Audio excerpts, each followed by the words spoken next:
Hello everybody, John here, and today onto the garage we're going to install a dash cam on Purdy, my 1996 Jaguar XK8 convertible.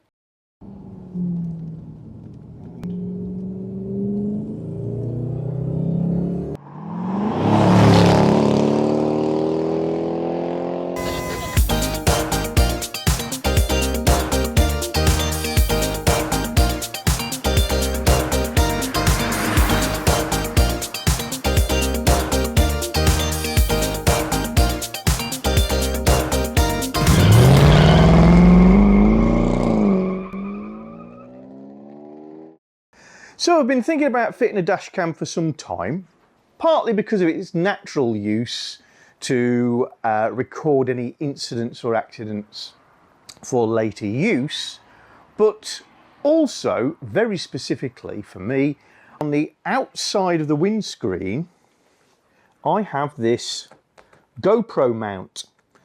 And occasionally when you see shots that I've taken driving down the road, it's a GoPro up there.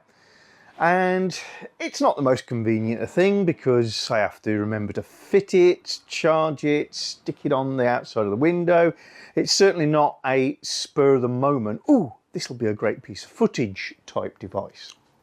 So I wanted a dash cam that would enable me to record my journeys and bits and pieces that happen on the road in front of me, as much for the YouTube channel as it was for security. I haven't got round to it over quite a period because I think an awful lot of dash cams look tacky, nasty, too big. I don't like the wire hanging down that you plug into cigarette lighters. And I have fitted a couple previously and been quite disappointed with them. However, I was approached unprompted by a company called VIOFO, and they said, I'd seen the videos, would I like to test out an A119 Mini? So I duly checked their website and found out what an A119 Mini was. And as soon as I saw the form of the thing, the size and the way it installs, I was quite keen. And I'm not a brand whore, I really am not, but I am very attracted to the brand Jaguar. And in other fields, I like Sony. So as soon as I saw with Sony StarViz 2 sensor, I thought, this ain't going to be junk. This is good stuff.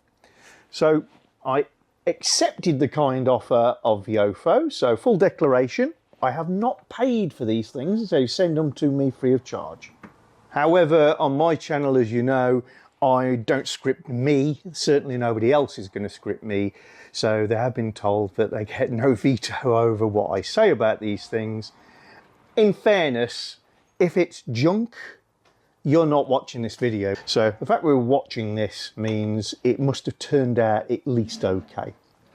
Because I told the guys at VIOFO what I was going to use this for, I haven't just got the camera. They were kind enough to send me a few other bits and pieces. So I've got a micro SD card and adapter. Because we're shooting through a windscreen and it's potentially for YouTube footage rather than just some security footage that may never get looked at, I've got a polarizing lens filter to improve the image quality through the windscreen. Because I said I hate anything that's dangly wires and connected to the cigarette lighter, I've got a hardwire kit, and I have a Bluetooth remote control button to trigger the lock recording feature. So if you've never played with dash cameras before, most of them are recording all of the time. They just record over the footage eventually as they run out of memory, and only lock a particular element of the recording so it doesn't get deleted if A, you tell it to do so, which is usually a button press or a menu entry, or because it's detected an impact. So they've got generally a G-force sensor or something like that. This is an extra device, just means I can mount a remote button somewhere in the car. If I press this, it will lock that recording, and that means I can store images for YouTube. We don't do fake drama on this channel, so this is not an unboxing. I have been in here. 2K HDR imagery, so good quality. HDR means that it takes generally 3 images, I believe. 3 examples of footage, one overexposed, one underexposed, and one where it thinks the exposure should be, puts them together and gives you a much nicer image. It's communicating by Wi-Fi and has a voice control feature. There are 2 QR codes, one for the App Store, one for Google Play. I'm very much Apple, so I'm going to read that code in just 1 second. And for those of you who are more techie than me, so I'm going to just quickly see what these QR codes take us to. And it's the VIOFO software. Now you can see I've already installed that just because I knew it might take some time. Let's just open. VIOFO Dashcam for car and motorcycle, connect your camera. So that's all on my phone now, ready to use when I discover why I need to use it. But I've gone no further than that. As I say, packaging, really, really good. Okay. Instructions. So it was this form that first attracted me to this unit. I think it's very neatly designed. So you've got this GPS module, the bit that knows where the camera is, sticks to your screen, and is also the mount. So you can see the connections on here. So push on, slide one way. That is detachable from your screen, just leaving the GPS module there. The camera is attached and can be adjusted wherever the rake of your screen takes it. Little screen to view playback and what the camera is seeing. Nice basic controls. Don't want anything too clever. But it's also got grills. I'm guessing at least one of those is a microphone. The other one is a small speaker maybe. And on the side there's a place for a micro SD card and a USB-C, which I would imagine is for downloading from the card without taking a card out. We'll see. There's another USB-C here in the GPS unit, which is the power. And if we go back to the box, getting beautifully done. In the bottom, read before installation. Remove all your films, check the GPS is mounted properly. Insert the micro SD card. If there's 2 or 3 channels, connect the rear camera. So yeah, you can build on these systems as well. There's a support card. Very good. And then below the deck in the box, very thoughtful, trim removal tool. Not a problem for me, but lots of people don't have a trim removal tool. Buy this, you've got one. Popping off the A-pillar trim, no doubt. USB A to C connector. This, I guess, is the power lead. Here's one part I probably won't be using. Yeah. But, thank you very much. I will have that rather neat dual USB-C adapter. That'll come in handy. But yeah, that's the power lead, right angle connection, that's good. And there's a spare mounting sticker. What we're going to go straight to, just because I've got all this stuff on the bench, let's put the micro SD card straight in because this told me to.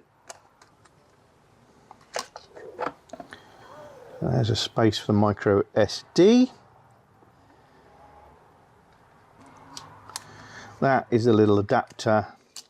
You can put the card in if your computer or reader wants to look for a big SD adapter rather than the micro SD. And we've got this polarizing lens. Polarizing lenses cut out reflections or unwanted reflections from water when you're shooting with a camera, or from glass, which is obviously relevant in this particular scenario. Right, so that's got film on the outside and the inside. I'm going to pull one off the inside.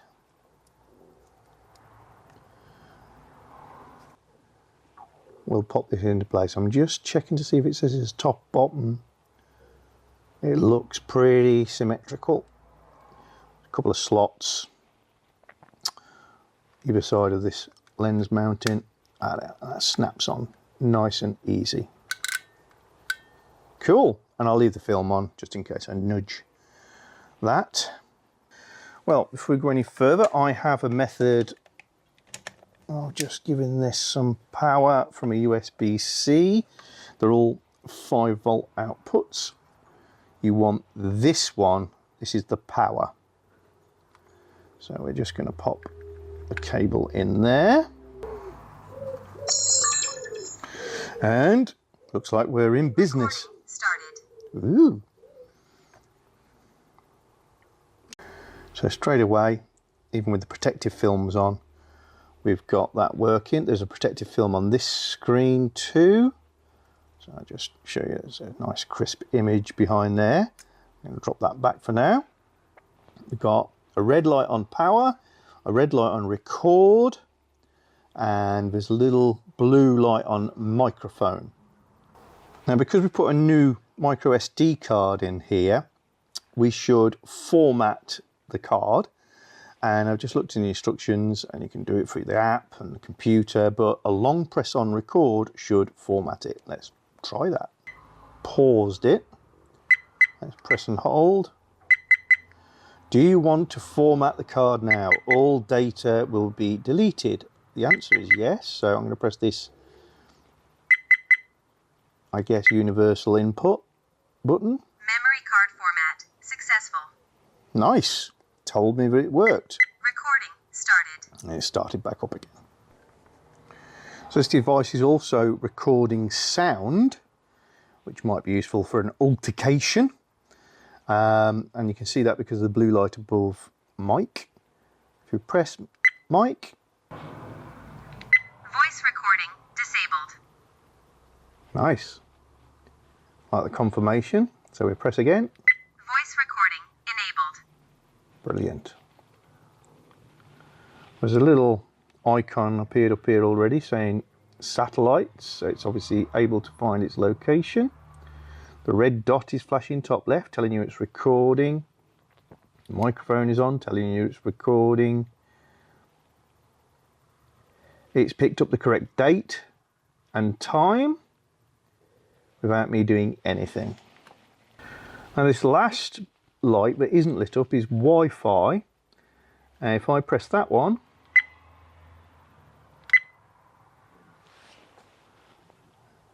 will it be a long press? Let's try that. Wi-Fi yep. enabled. That should allow this to communicate with the app on my phone. Recording started. Interesting there, when I put this down, it detected the knock on the table and stopped that particular recording from being overwritten. I'm going back to my app now. Connect camera. Power on camera. Start the Wi-Fi. Yeah. Done all that. Connect to the Wi-Fi. It should be called VIOFO WR1 and then some numbers. So instant open system settings. VIOFO, allow all those things, yes. Okay, so Wi-Fi is on there.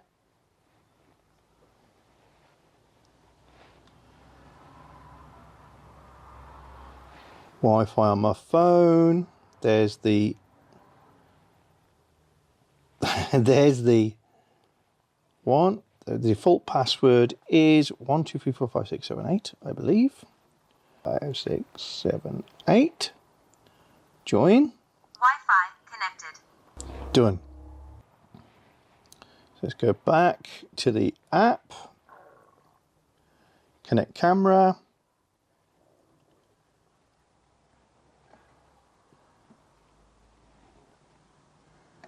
And there we are. There we go, look. And it's recording on my bench. I'll wave my fingers to prove as a live image. Now, what we got down here? We have switch camera. So if you've got several cameras, snapshot. Let's try that. Success, taking an image. Down here we have a please stop recording before doing other operations. So press that.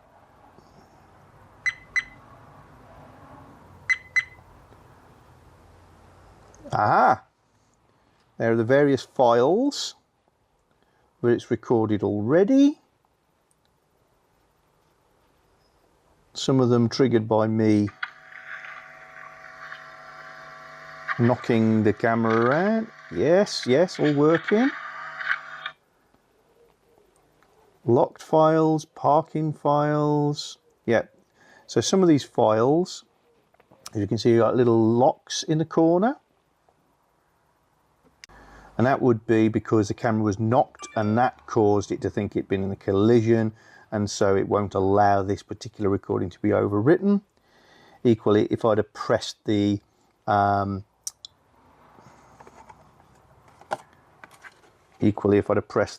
asterisk button, that would have done it.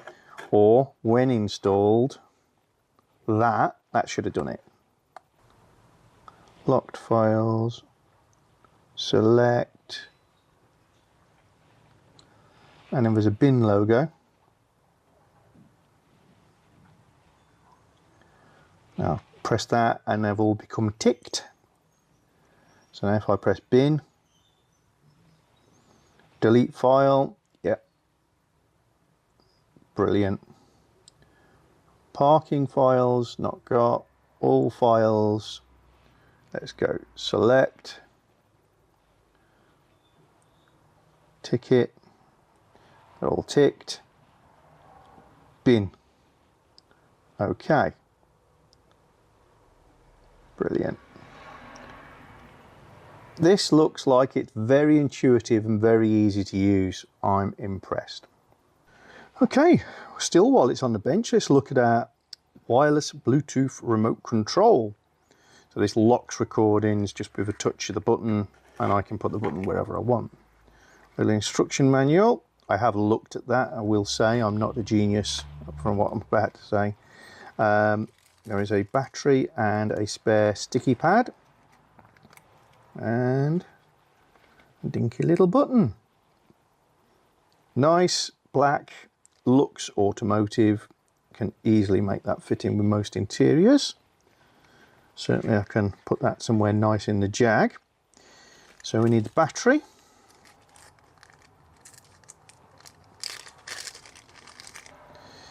Leave that there.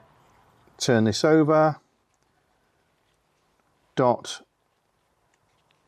on the back, which if I twist, there we go. Right, that should be unlocked. Yes. Oh, already got a battery in. So that's a spare battery they're giving me. That's rather nice. Well, smacks of good quality. And yeah, the bit I read in the instructions, just because why would I make you guys wait, is all we need to do to pair this is get this thing going. Recording started. There we go. And press and hold this button until it pairs up. So let's see if that works.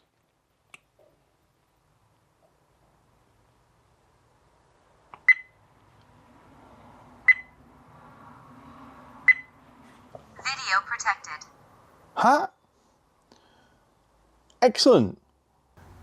Okay, so with this already paired, Let's just do a one presser.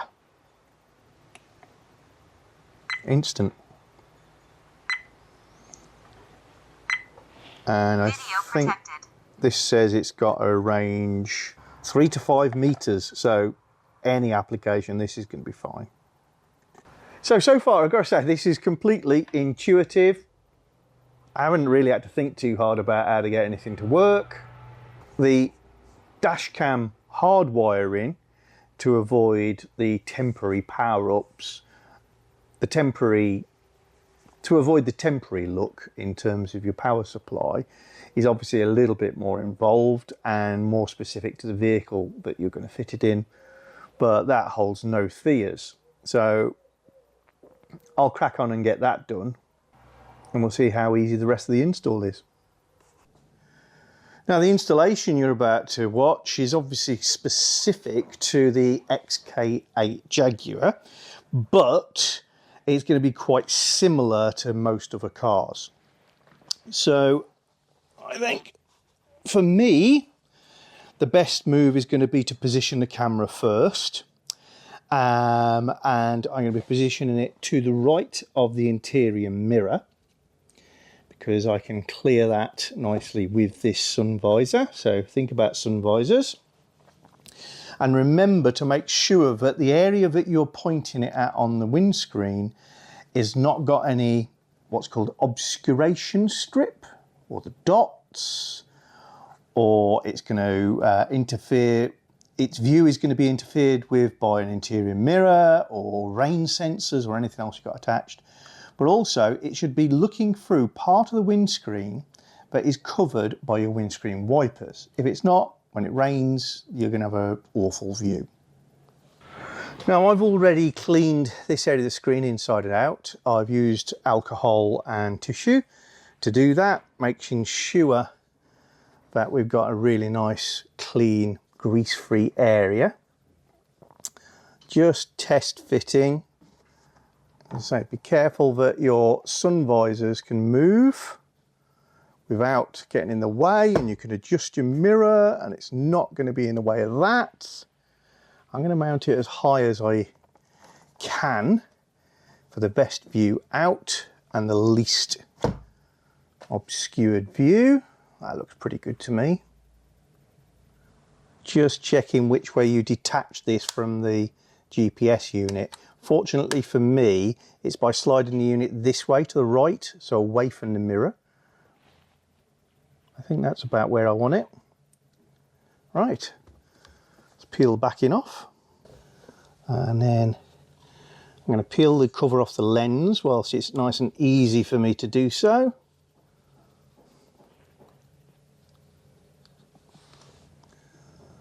And then position this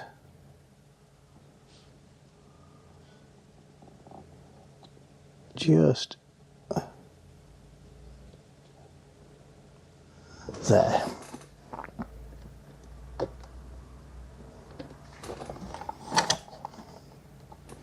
That's good. Give it a good push and a wriggle. Get plenty of good contact with the glue. And peel my little film off. I've also made sure I've got access to the SD card still.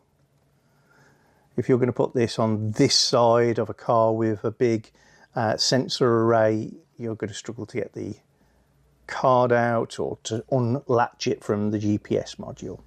So let's undo it from the GPS module like that and give that a good wriggle. And I think we're there. Done.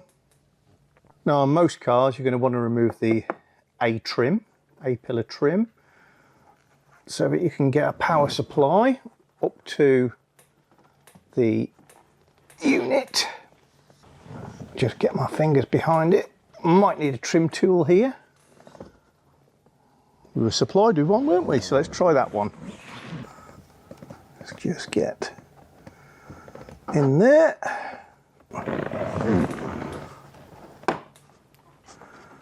One off. Most cars are just pushed on pieces of trim, In the XK8, you're pulling towards the gear stick. There we go. 3 positions, it's popped out. Next, I'm going to just get my sun visor out of the way and then remove the screw that's under a little hidden flap here and the screw that's underneath the pivot pin, and that should allow me enough movement in this headliner to get at. Pop that off. There we go. That reveals that screw.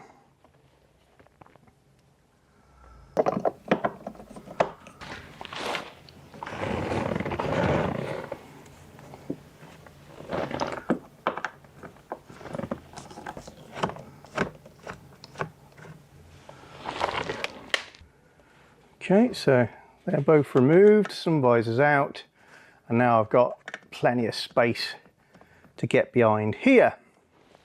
So next we need to get our hard wiring kit. So here's our hard wiring kit. Okay, so this end is what goes to the camera. It's got a choke on it, which is to stop interference. And we'll just be trying to thread this above the lining and into the A-pillar just for ease. This we will hide further down in the car where there's more space. So this little unit here takes the wiring from your camera and splits it off into just 3 wires. Very simple. We've got black, which is ground, or earth, or negative, and you can attach that to anything that's solid bare metal that's part of the chassis or monocoque or bodywork of your car. We've got yellow, which is accessory. That needs connecting to a terminal on your car that comes live when you've got the key in the accessory or ignition on position. So when you're in the car and actively using it, this goes positive. And the red one is battery or permanent supply. And this will enable the camera to operate if somebody bumps into your car whilst it's parked. This little black box also, if you do use this, will cause the device to stop using a permanent positive supply if the battery runs below a certain voltage. So our first challenge would be hooking this into the camera, but we can detach the camera from its base, remember. Really nice. Find the power in slot. There we go. Make sure that snaps nice and firmly home. And then we're going to ease this behind the liner. Now the choke is obviously relatively large, so if you can get that in first, that will stop it from falling out and you know you're onto a winner. Obviously be careful not to put the wire anywhere where it's going to get pinched by the screws that are going to hold the headlining back again. Once you're happy that that's back in place, we can reinstall this little bracket. Again, being careful not to pinch its wires. And screw it back into place. When you're refitting your sun visors on an XK8, it's very easy, and I know, trust me, to get this the wrong way around and it won't fit. The slot, so one end has a hole, the other end has a hole with a slot, goes towards your interior mirror.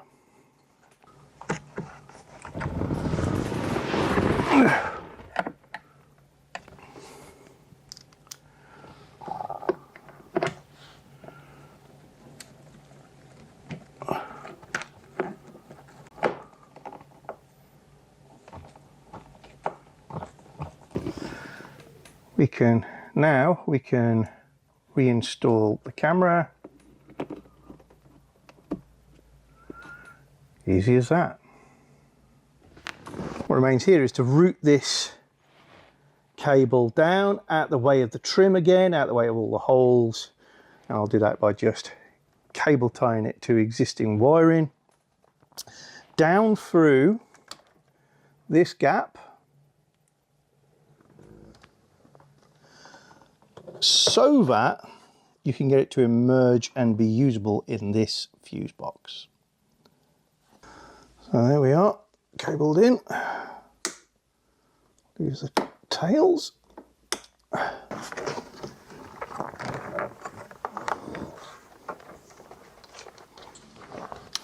If you're struggling, then feed a cable tie through like I just have, because it's a stiffer, slimmer thing, and then attach your wires to the cable tie and pull them through.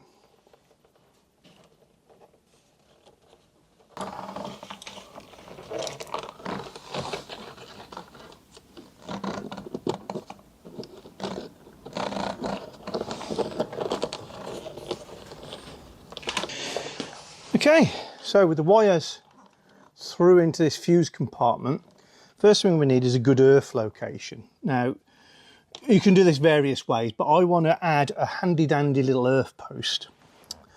And this bracket here is what holds your OBD2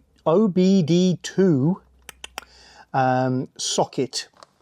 And if you reach up with a little bolt on an Allen key, from underneath, you can put a bolt, just get it into place, through one of the notches. Whoops, not that one.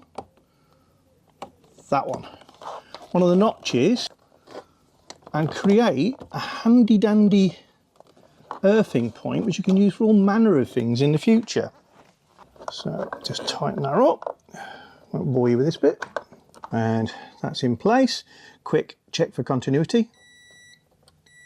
That's going to earth point under the bonnet and making a connection. Okay, so we've got all this wiring now, but I only need a short length. So black is going to go to my earth connection. There is a ring on the end of there, but I need a lot shorter wire, and just for neatness, I'm going to remake my own. So I chop the end and fit a suitable ring terminal. That's giving me a solid earth. That is going to go onto our new earth post, like so.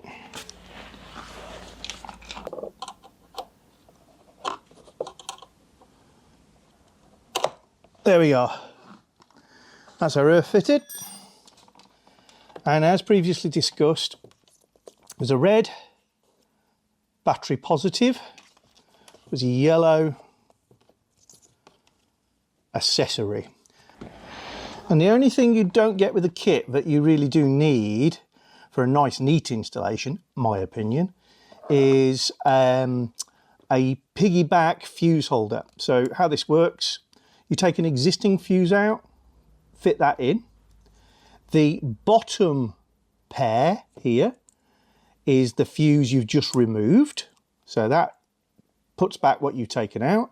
And this fuses this line only.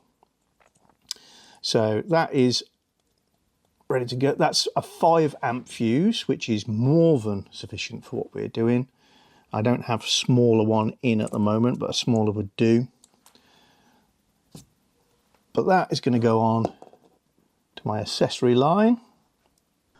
Okay, so I'm going to put this accessory line, yellow, into fuse 14 in the UK right-hand drive, driver's right-hand side, dashboard fuse box.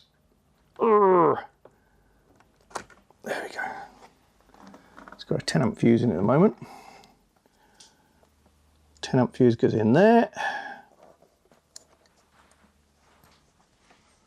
There we go. 10 and a 5 for our device.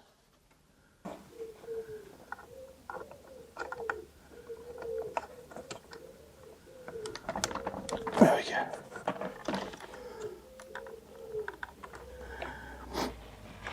And then permanent live. I'm going to use fuse 18. So out with number 18.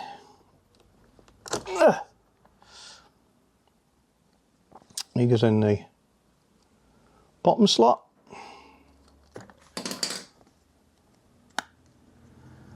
And now we just got to get a 5 amp fuse.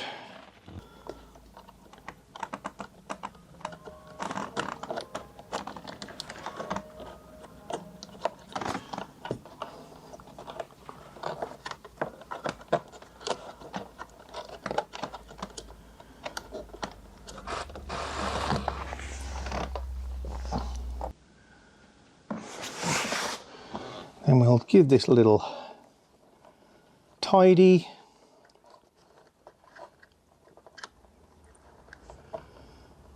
And we can put it all back together. Okay, so the very last thing is my little button.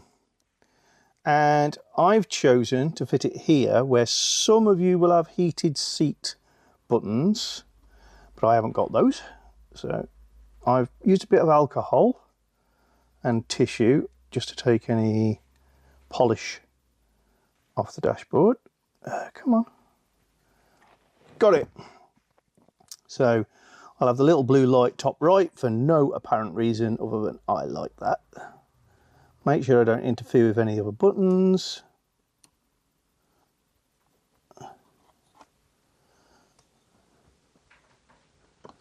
And we'll have it there. And see how I get on with it. At the end of the day, it's just self-adhesive, so I can take it off. So what happens when I turn on my ignition? Try not to get a reflection of the light in the mirror for you. Let's turn that off. Hopefully the camera will sort itself out. 3, 2, 1. Ignition on.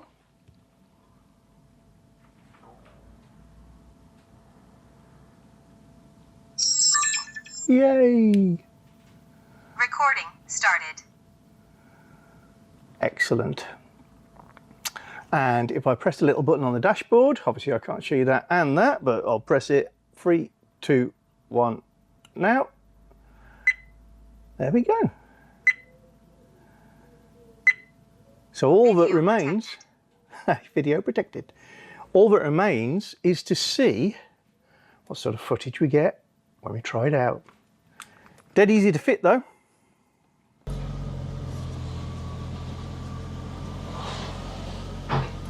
Okay, so we're off for the first little test of our VIOFO Mini dash cam, and the initial reactions are very, very easy to fit. So that was no effort at all. It fits the form factor of the XK8 screen rather well. So we have a very steeply raked screen. That doesn't phase it. It does mean that the screen on the device is aiming downhill a little bit rather than more vertical. Not a problem for me. It's not something I'll be watching as we go along. But yeah, slightly less than ideal, but we've got very steeply raked screens. The instructions were minimal, but clear and concise.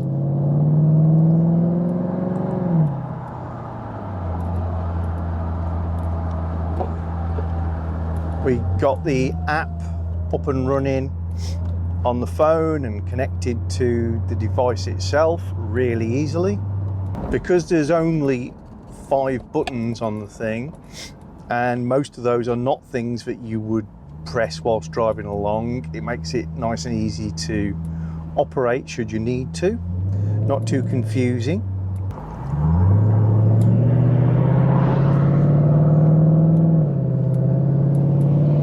And the acid test really will be, is the footage good?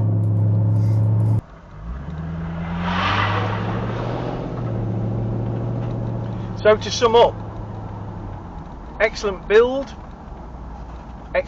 quality, great features, really easy to install.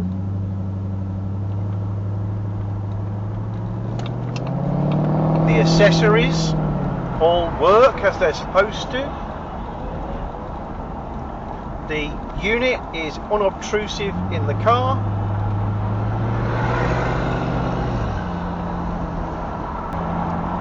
I've got to say I'm very impressed. I wouldn't say that if I didn't think it. And I'm going to commend these to you, whether they're for an XK8 or anything else.